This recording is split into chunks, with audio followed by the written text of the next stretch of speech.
Good morning and welcome to Radio Friends on this Friday, August the 28th.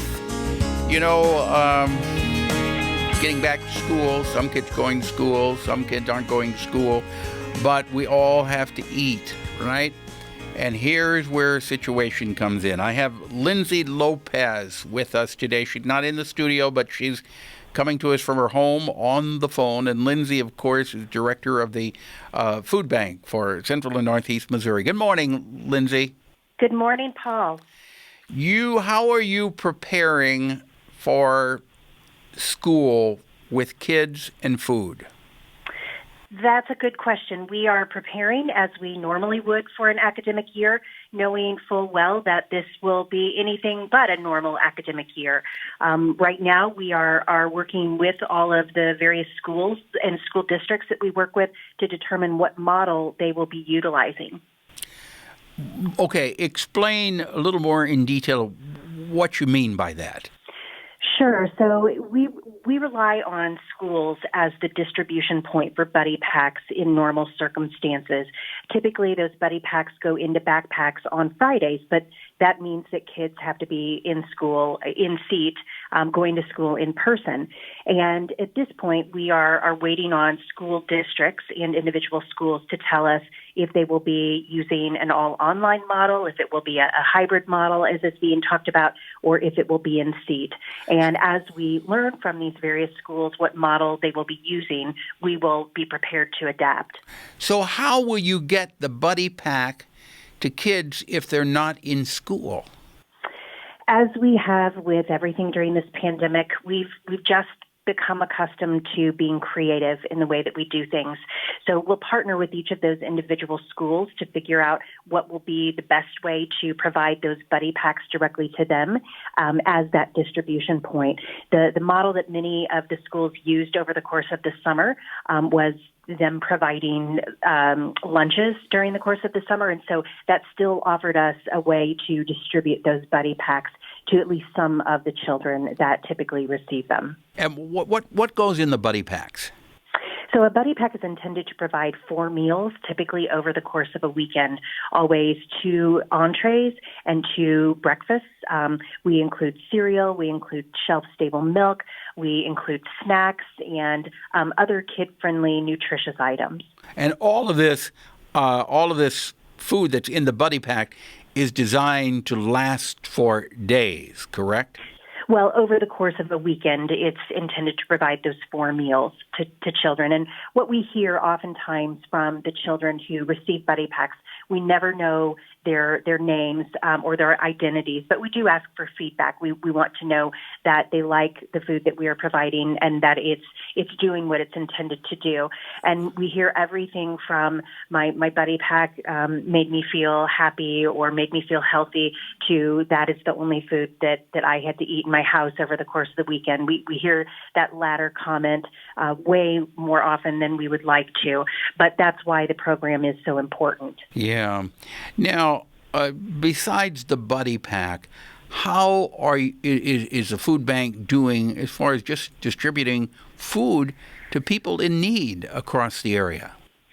Well, it is continuing to be difficult to reach the people who are food insecure when we have to limit our interaction for safety purposes to create that social distancing. So again, we are just looking to each of the more than 140 partner agencies that we work with to tell us how we can best help them with that distribution process. I want to really commend our team at the food bank because when we went into this pandemic, like everyone, we thought that this would be a temporary situation, that 30, 60, 90 days and things would get back to normal. And as this has drawn out, we're realizing that that's obviously not the case. So our team at the food bank they're phenomenal. They're so dedicated to the mission. And I just want your listeners and viewers to know how incredible they are. Yeah. And the thing is that this could go on not only the rest of this year, but it could go into next year.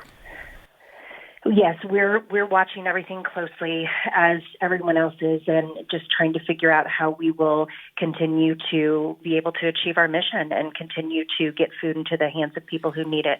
Obviously, with the situation now too, we're seeing an increased number of people that we're serving, and that is something that has us concerned for the longer term as well. But again, we remain committed to our mission. You know, we've talked about this before. If people want to help out, the best way to help out is to make a monetary donation, because you can buy so much more food with $1 than we could go to the grocery store and buy that food and give it to you, correct? That's exactly right, and I really appreciate you hitting that point home, because of our purchasing power and all of the various channels that we have to acquire food. We can take $1 and turn that into the equivalent of $21 worth of groceries. Now that is amazing. That's absolutely amazing. So if you give $5 to the food bank, you're actually providing over $100 worth of food for people. That's exactly right. And that's why I tell people all the time, individuals and groups that I speak to both, that if you think that $1, that $10 or $25 contribution doesn't matter, I promise you that it truly does. It's not just that we are relying on the larger donors to make a difference for the people that we serve. Yeah, $10. $10, you're going to provide $200 worth of groceries for somebody. Now, if people have vegetables from their garden that they bring in, that's more than welcome, correct? Yes, absolutely. We are really committed to what we call foods to encourage, which are the healthier food items, produce being chief among those.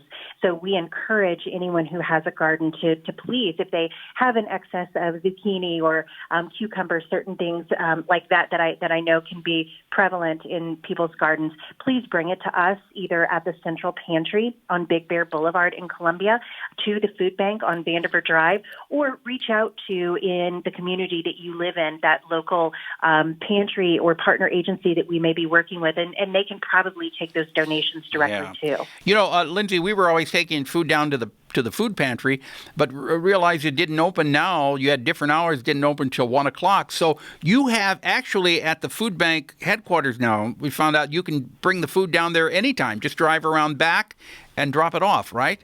You can, 8 to 5, Monday through Friday. We should have somebody there at the warehouse office to take that food. I would encourage people to look at our website, too. All right. Lindsay, thank you. It's sharefoodbringhope.org. And remember, $1 buys $21 worth of food. $10, $200 of groceries. All right. Lindsay Lopez, thank you so much. Please come back again and keep up the good work. Thank you. All right. That's it for today. See you tomorrow. Bye-bye.